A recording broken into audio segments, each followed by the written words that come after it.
welcome to the Black and White Sessions. We are super honored today to have the lovely, talented, and legendary Sally Stevens. Hi, Sally. Hi. How are you? I'm good, Keri. Thank you.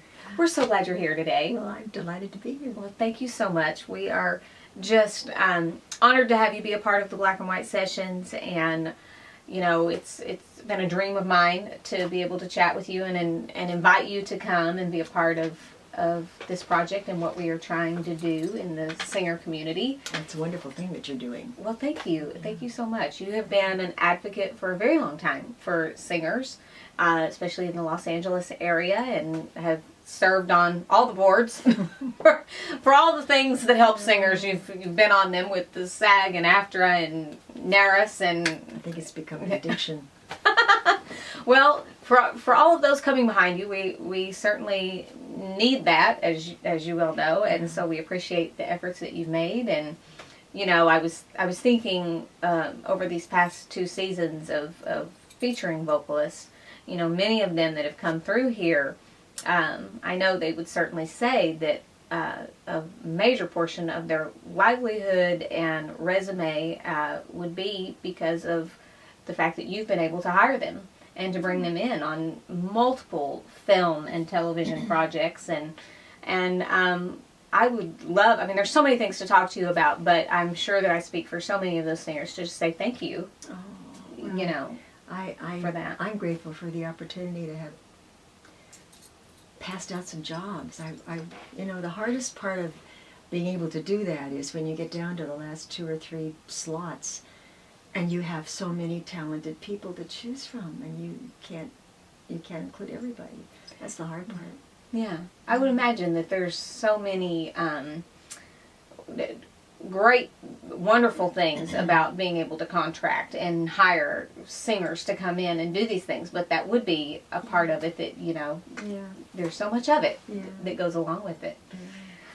Well, you know, I was telling you earlier that yesterday I was just reading all over the internet about you, and I was so blown away to find out, obviously you come from a musical family. I do. And I was reading about, you know, you going to the studios early, and I would love to just know, I mean, obviously I saw that your mom worked on The Wizard of Oz, and there's just so many things, but maybe do you have a fond memory of something maybe from a childhood memory? Well, you know, I didn't get to go to work with her very much. I do remember one broadcast. They used to do something called the Rosary Hour on radio, and in the 40s it seemed like all the big stars were Catholic, and so there was, or they showed up for the Catholics anyway.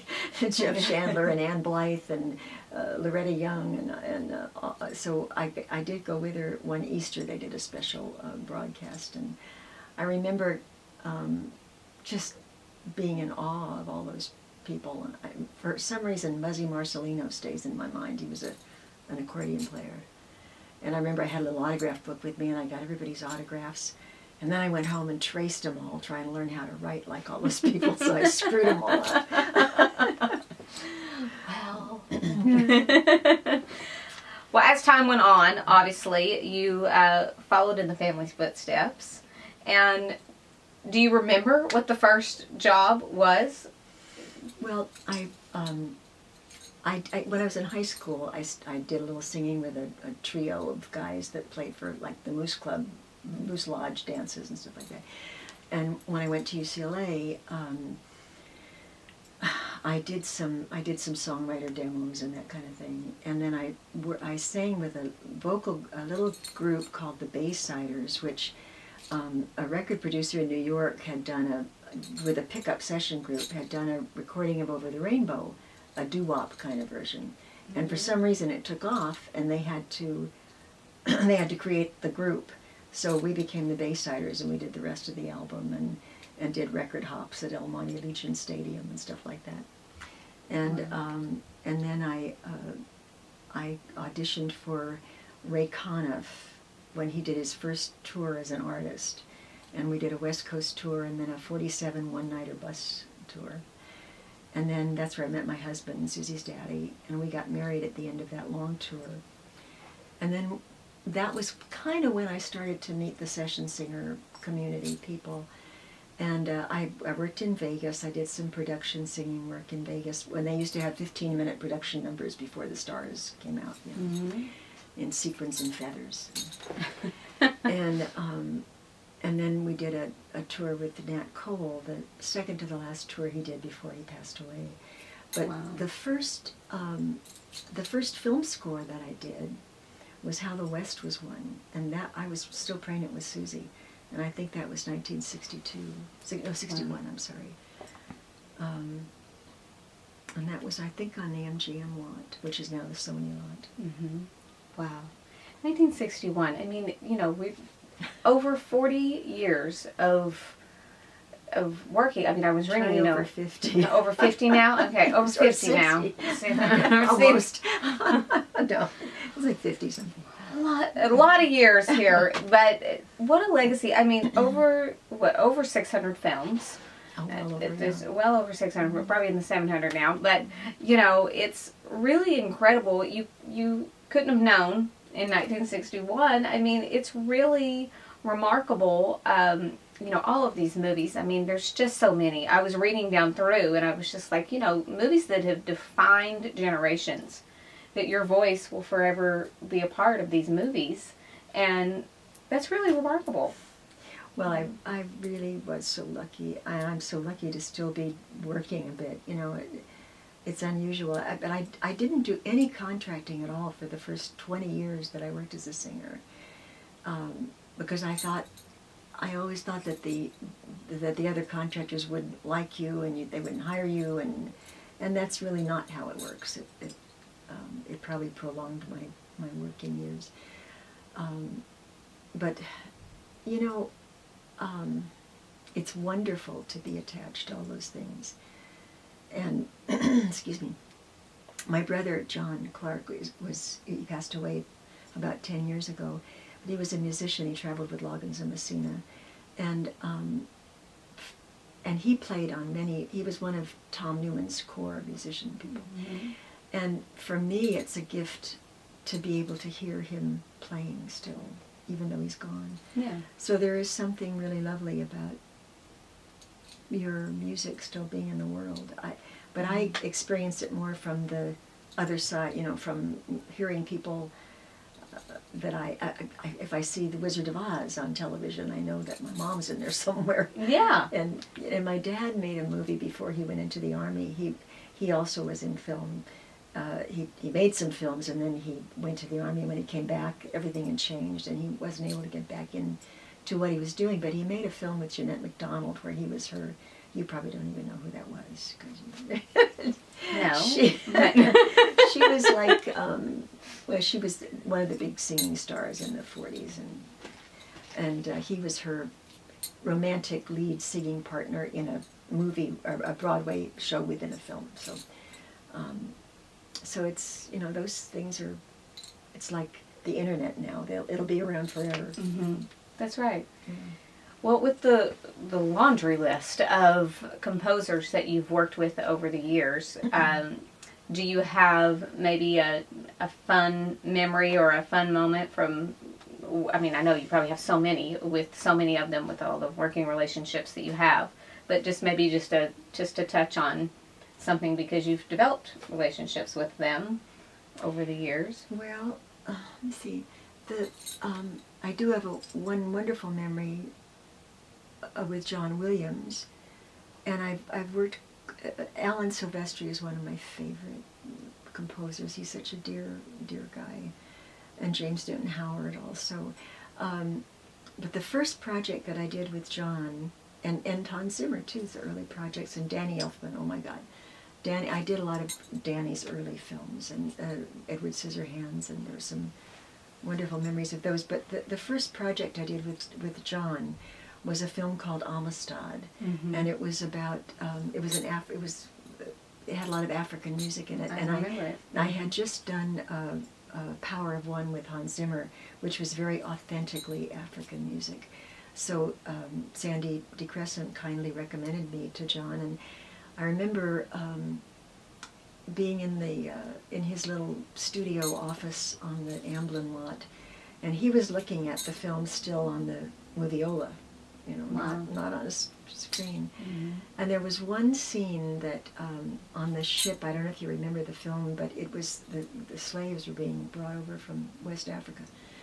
And there was one scene where there was a young woman sitting on the edge of the ship in chains, and you knew she had decided she was not going to make this trip. And she just slowly fell over the side of the ship and into the sea. Mm-hmm. And he wanted to find a soloist. There were a couple of vocal cues, but one particular that he wanted for that moment. And I got him a lot of demo audition tapes from people in town, and nothing was quite right, you know. And I had a meeting. I was on the trustee board of Health and Retirement for AFTRA. So I was in New York, and I auditioned some people at Juilliard, and still nothing was quite right. And then somebody recommended that I get in touch with the San Francisco Opera, and they put me in touch with a young woman that they had just signed. And I called her. She was on the road with one of the concert series. And I talked to her in Birmingham, Alabama, and I didn't even hear her sing, but I just knew she was the right person. And it turned out that she was. She sent John a tape. Her name was Pamela Dillard. But it had to be, as opposed to the Power of One, which was really authentically African music, this had to be authentic, but it had to have a little bit of a classical feel, you know, too, because of John's music. So that was kind of a nice memory. Well, there's so many, I mean, and that's such a great story because it's so telling about what goes into this. It's not just, well, I became a contractor. Well, let me just call all my friends in here and let's just have a fun party. Yeah.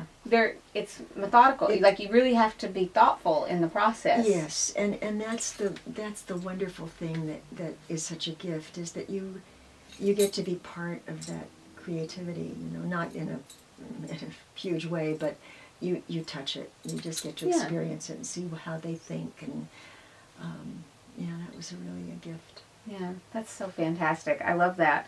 Well, as you know, I mean, we could talk about film all day, but, you know, I think it's really fun that we have to mention the fact that you sang the theme song to The Simpsons and to Family Guy. Mm-hmm. You have a relationship with Seth MacFarlane, and I think that's just, you know, what the other side of the world of... And so fantastic. And I'm sure that there are some great memories for you from working with The Simpsons over how many years now? I mean, it's forever. 26 years. I think it's going to its 27th season. That is unbelievable. It is. It's amazing. It's just amazing. And it's stayed current. And yeah. And Seth, Family Guy, just to flip over for a second, Seth is one of the nicest people I've ever worked with in the business. I'm sure you've heard that from other people who work with him. But he's so talented, he's so clever and creative, and he's so kind. He's so, it's the same thing with John Williams. There was one situation, we were doing a trailer for something, and there was a child's solo that came up, and I couldn't make that decision, so I had him listen to two children, and he just said, well, we'll just pay them both, and we'll just, you know, decide later. But, I mean, he didn't want to hurt anybody's feelings by leaving them out.